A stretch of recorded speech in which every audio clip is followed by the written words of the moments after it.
There are some lies told out of love that become prisons, some secrets kept to protect that end up destroying, some guilt so heavy that carrying it alone becomes unbearable even when speaking the truth means facing consequences you've avoided for years. What happened when 16-year-old Tyler Bennett walked onto the Family Feud stage with his parents and two siblings, looking somehow both younger and older than his age, his eyes carrying shadows that didn't belong on a teenager's face, was the moment, during what should have been a light-hearted game, when Harvey made a casual comment about high school and driving and teenage freedom, and Tyler, unable to carry the weight alone for one more second, blurted out the truth he'd been holding for 2 years, that he'd been the one driving the car that crashed and left his best friend permanently paralyzed, not his friend like everyone had been told, that his friend and both families had lied to police to protect Tyler from criminal charges, and that he'd been watching his best friend live in a wheelchair, knowing it was his fault while everyone praised the friend's courage, and nobody knew Tyler was the one who destroyed his life. He stood there finally speaking words he'd kept locked inside for 847 days, and when Harvey heard what this 16-year-old was confessing, he did something unprecedented. He literally called a timeout, stopped the show completely, and said out loud that some things were more important than television. If you've ever carried guilt about something you did that hurt someone else, if you've ever let someone take blame for your actions, if you've ever learned that protecting someone from consequences can destroy them more than consequences ever would, you need to hear what Tyler said. Before we begin, if you believe that truth matters, even when lies were told with good intentions, hit that like button and subscribe to our channel, because we share stories about people carrying impossible burdens, and the moment they finally put them down. Tyler Bennett was born in 2008 in Charlotte, North Carolina, growing up in a stable, loving family with parents Sarah and Robert Bennett and 2 younger sisters. His childhood was normal and happy, and his best friend from age 6 onward was a boy named Marcus Chen who lived 3 houses down. Tyler and Marcus were inseparable, same elementary school classes, same middle school friend group, both on the soccer team, shared interests in video games and music, the kind of friendship that felt like brotherhood. By high school, they were still best friends, now at Charlotte North High School, both sophomores in 2023-2024, both turning 16 that year, both getting their driver's licenses within weeks of each other in fall 2023. Tyler got his license in October 2023, Marcus got his in November 2023, and like most teenage boys with new licenses, they were obsessed with driving, with the freedom it represented, with being able to go places without parents. Tyler's parents had given him permission to drive their old Honda Civic, and Marcus's parents let him drive their Toyota Camry, and the boys would drive around for no reason, just to be driving, just to feel independent. On December 15, 2023, a Friday evening, Tyler and Marcus decided to drive to a movie at a theater about 20 minutes away. Both sets of parents gave permission, said to be home by 11 p.m. standard rules. Tyler was driving his parents' Honda because Marcus had used his car earlier and it was low on gas. They went to the movie, hung out for a bit after, started driving home around 10:15 p.m. Tyler was a new driver, had only had his license for 2 months, was still learning, still getting comfortable with nighttime driving and highway speeds. They were on a 2-lane road about 5 miles from home when it happened. Tyler was going slightly over the speed limit, not dangerously fast but faster than his skill level could handle, and he was looking at his phone for just a second to change the music when the car in front of him slowed suddenly for a deer crossing the road. Tyler looked up, saw brake lights too late, swerved to avoid hitting the car, overcorrected, and lost control. The Honda went off the road down an embankment and hit a tree on the passenger side at approximately 40 mph. Tyler, on the driver's side, was relatively uninjured. Bruises, whiplash shock, but nothing serious. Marcus, on the passenger side where the tree hit, bore the full impact. The crash crushed the passenger side of the car, and Marcus sustained a severe spinal cord injury. When the ambulance arrived, Marcus was conscious but couldn't feel or move his legs. Tyler was sitting outside the wrecked car crying, in shock, telling the first responders over and over, I'm sorry, it's my fault. I wasn't paying attention. Marcus was taken to the hospital by ambulance. Tyler was taken by a different ambulance, and both sets of parents were called and told there'd been an accident. At the hospital, Marcus was diagnosed with a complete T8 spinal cord injury. He was paralyzed from the mid-chest down, would never walk again, would use a wheelchair for the rest of his life. He was 16 years old, an athlete, had planned to try out for varsity soccer in the spring, and now he was paralyzed. The doctors were clear this was permanent. There was no surgery or treatment that would restore function. Marcus would need to learn to live as a paraplegic. Tyler was treated for minor injuries and released the same night, but psychologically he was shattered. He'd been driving, he'd been on his phone, he'd lost control, and his best friend was paralyzed because of him.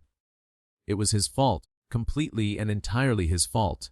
The police investigated the accident as they do all serious injury crashes. They needed to determine who was driving to complete their report and potentially file charges. Tyler had been speeding, had been distracted by his phone, and had caused life-altering injury to his passenger. As a new driver who'd violated license restrictions and caused serious injury, Tyler could face criminal charges, license suspension, possibly even juvenile detention depending on how the prosecutor decided to handle it. Tyler's parents were terrified, not just about legal consequences but about their son's mental state. Tyler was already destroyed with guilt, was barely functioning, kept saying he deserved to be in prison, that his life should be ruined since he'd ruined Marcus's. Then something happened that everyone thought was merciful at the time, but would prove to be devastating. Marcus, from his hospital bed, told police that he'd been the one driving, not Tyler. Marcus said they'd switched seats at some point during the evening and Marcus had been driving when the accident happened, that he'd lost control and crashed. Tyler, when questioned, started to tell the truth but his parents stopped him, and then Marcus's parents backed up Marcus's story, said their son had been driving. The police had no reason to doubt this. Both boys were licensed, both had permission to drive, crashes happen, and there was no evidence to contradict the account given by the victim and all parents involved.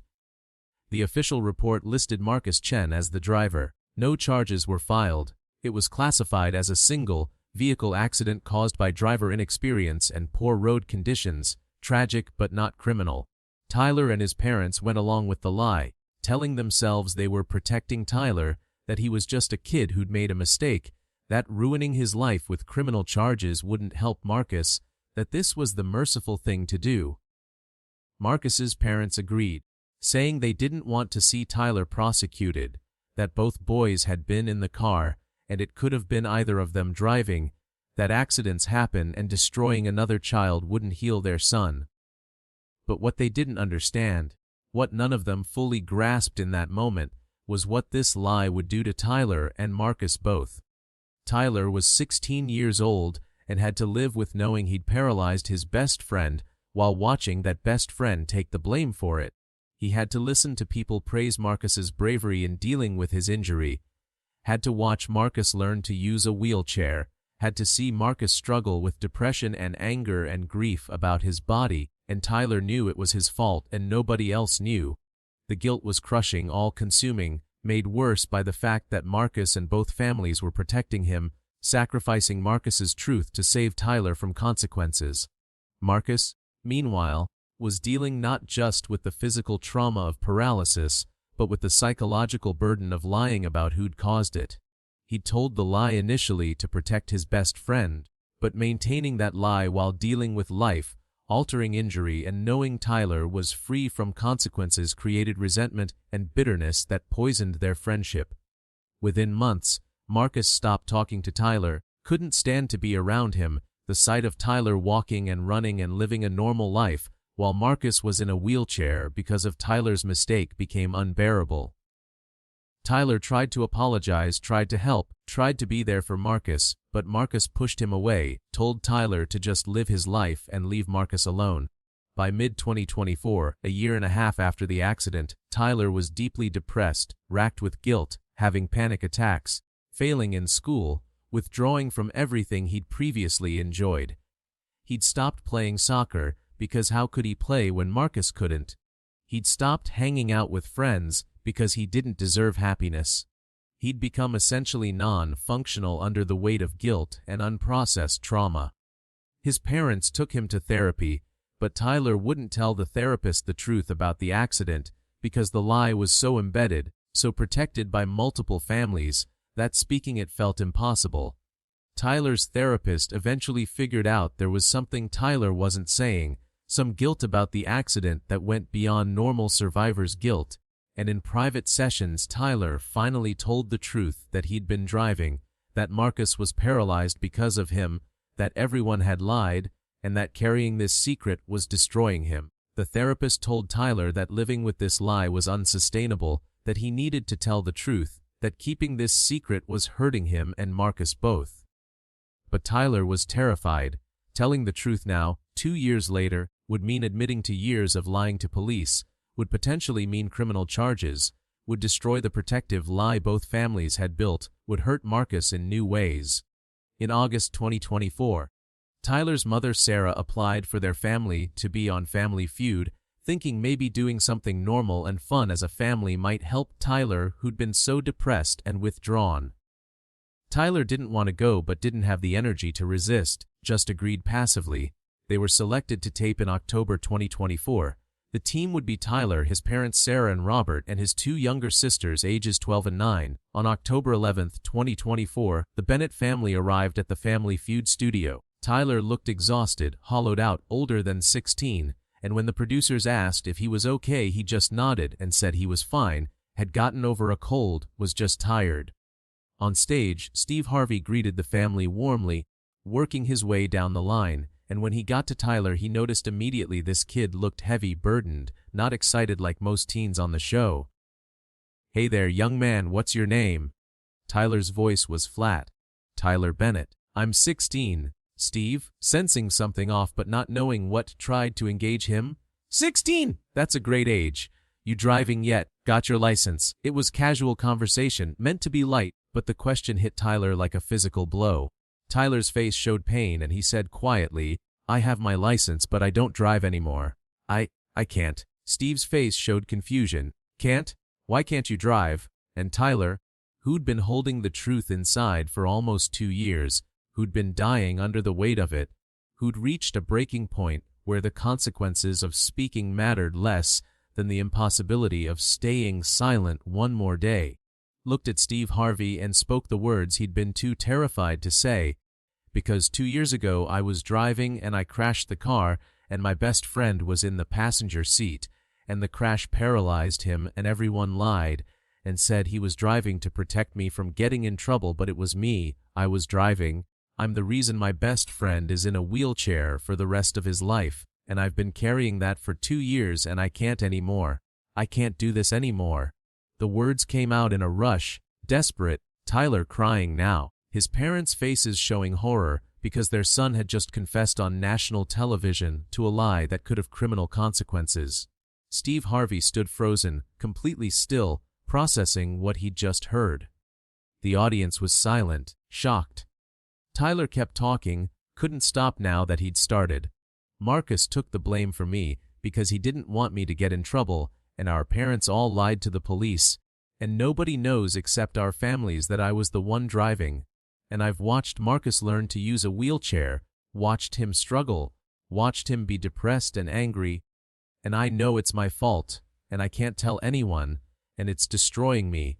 I wake up every day knowing I paralyzed my best friend and everyone thinks he did it to himself, and I'm drowning in this, and I don't know how to keep doing this." Steve Harvey did something then that had never happened in Family Feud history. He made a T shape with his hands, the universal signal for timeout, and said loudly and clearly, "We need to stop. Stop the cameras, stop the show. We need to stop right now." The crew immediately stopped recording, producers came onto the stage, and Steve turned to Tyler with an intensity that was almost fierce. "Tyler, son, do you understand what you just said? Do you understand you just confessed on camera to lying to police about a criminal matter?" Tyler nodded, still crying. "I know. I don't care anymore. I can't keep lying. Marcus is paralyzed because of me, and I need people to know that. I need to tell the truth even if it means I go to jail or whatever happens. I can't carry this anymore." Steve's voice was gentle despite the seriousness. "Tyler, I need to know. Does Marcus know you want to tell the truth? Have you talked to him about this?" Tyler shook his head. "Marcus won't talk to me. He hasn't talked to me since like 6 months after the accident. He hates me. He's in a wheelchair and I'm not, and he knows I'm the reason, and he can't stand to look at me." Steve looked at Tyler's parents, his voice firm. "Did you all understand what lying about this would do to both these boys? Did you understand that protecting Tyler from consequences would create worse consequences?" Sarah Bennett, Tyler's mother, was crying. "We thought we were helping.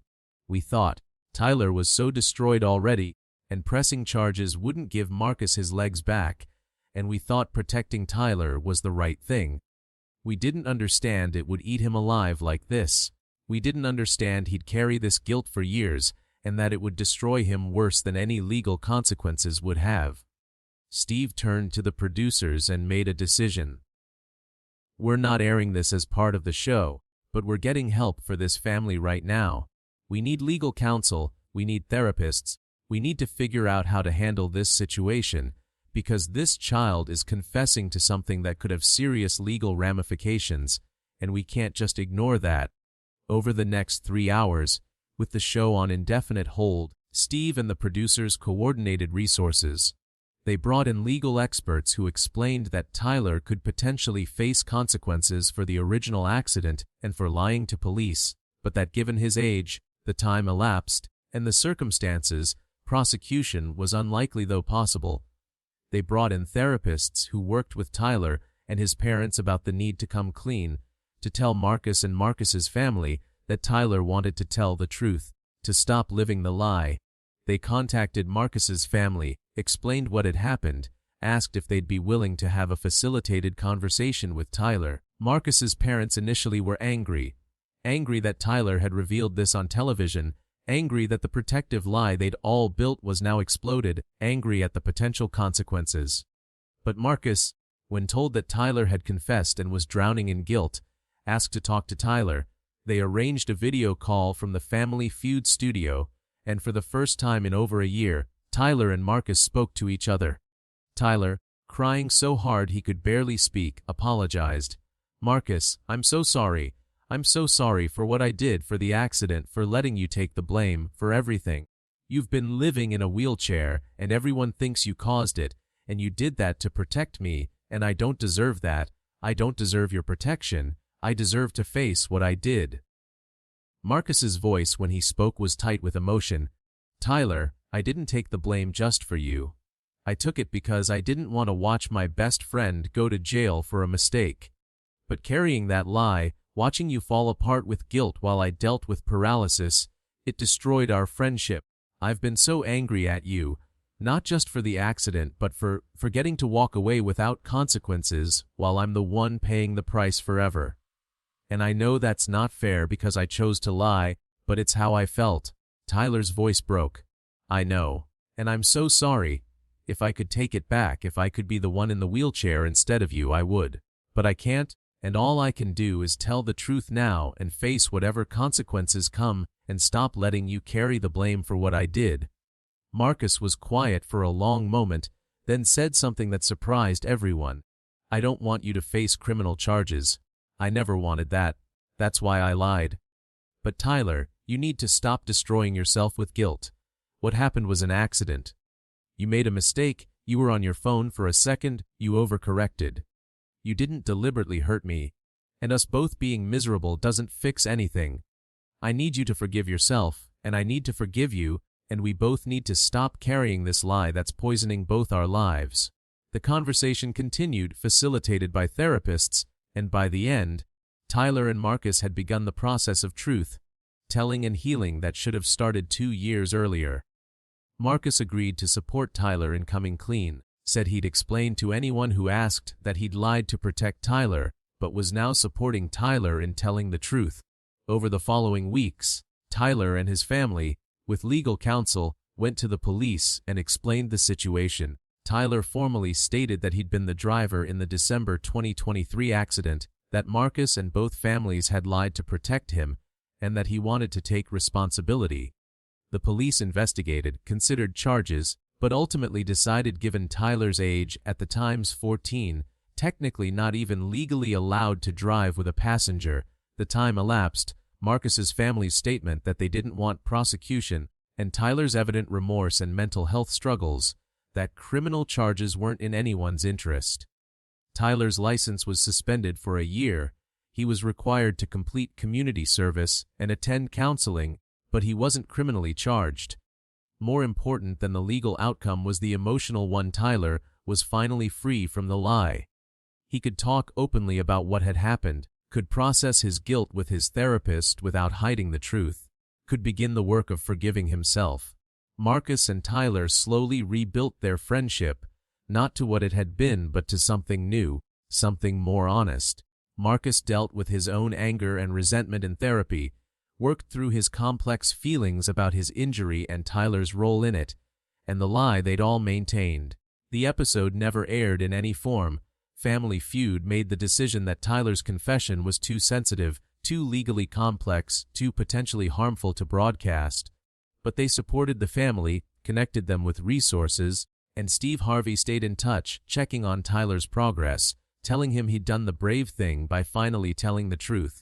2 years later, in 2026, Tyler was 18, in his senior year of high school, planning to attend college to study social work with a focus on helping teenagers dealing with guilt and trauma. Marcus was also a senior, had become a wheelchair basketball athlete, was advocating for accessibility and disability rights. They'd both transformed their trauma into purpose, not because the accident was okay or acceptable, but because they'd both chosen to survive it and build something from the wreckage. And Tyler, who'd carried crushing guilt for 2 years, who'd nearly destroyed himself under the weight of a secret that had been kept to protect him, had learned something crucial: that truth, even painful truth, even truth with consequences, was lighter to carry than lies. If this story moved you, if it reminded you that lies told to protect can destroy worse than truth with consequences, that guilt carried in silence becomes unbearable, and that some confessions need to happen even when they're terrifying, hit that like button and share this video. Subscribe to our channel because we share stories about people carrying impossible burdens, about the moment truth finally breaks free, about learning that protection and love sometimes mean letting people face consequences instead of shielding them from reality. Tyler Bennett was 16 years old when he stood on a Family Feud stage and confessed that he'd been carrying a secret for 2 years, that he'd been the driver in the accident that paralyzed his best friend, that everyone had lied to protect him, that watching his friend live in a wheelchair knowing it was his fault was destroying him. When Steve Harvey heard this confession, he called an actual timeout, stopped the show completely, because some revelations are more important than entertainment. Some truths need support, not an audience. Some moments require stopping everything else to deal with what's actually happening. Tyler's confession didn't undo the accident, didn't give Marcus his legs back, didn't erase 2 years of guilt and lies and destroyed friendship. But it freed Tyler from the prison of secrecy, began the process of honest healing for both boys, and taught everyone watching that sometimes the most loving thing you can do is tell the truth, even when lies were told with good intentions, even when truth comes with consequences, because living with lies destroys you in ways that truth with consequences never could.